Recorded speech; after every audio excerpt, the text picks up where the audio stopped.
U.S. mortgage rates are at multi-year lows, and in Denmark, rates are actually negative, and that basically means banks are paying some homeowners to take out loans. So would this ever happen in the United States? Let's ask Tim Rood, Managing Director at Situs AMC. Tim, I cannot imagine a world where a bank is going to pay me to buy a house.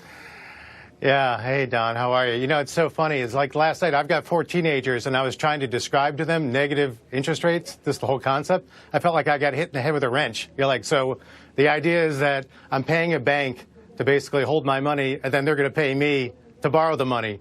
Obviously, you know, Denmark is unique in the sense that they don't have a secondary mortgage market, unlike the United States. I don't think it would happen in the U.S. for a number of reasons, but one, you know, academically it could happen. But from a practical standpoint, the financial system, or at least the mortgage financial system, really wouldn't support it as best as I can tell. So Tim, the environment in the United States right now is somewhat supportive of real estate. They're still relatively high right now with regard to values, and interest rates are low. We're out of the peak selling season, so what do we have to look for to see what the next leg is for the overall mortgage and housing market?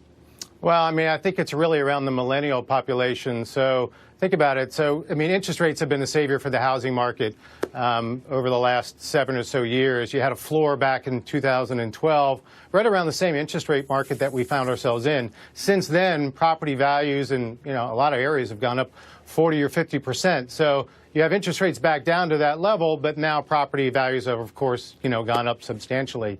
As millennials now are creating the households that we've long anticipated, which is fantastic, you're starting to see a sudden break. This is a little bit before the interest rate drop, where about 50% of those new households are starting to rent, and then the other 50% are starting to buy.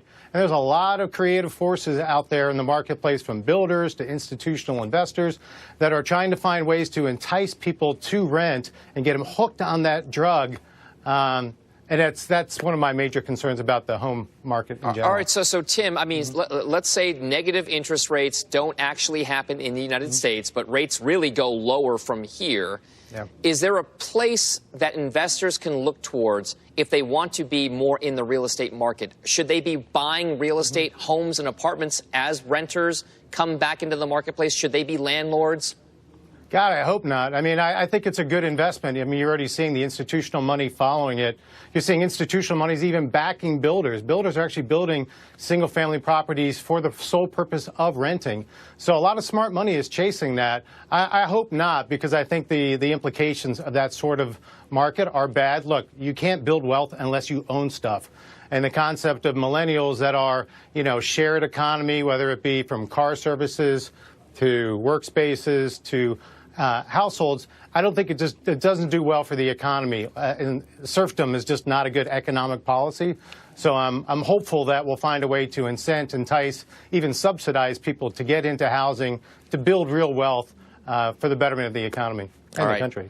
Tim Rood, thank you very much for those thoughts on real estate. Thanks, Don.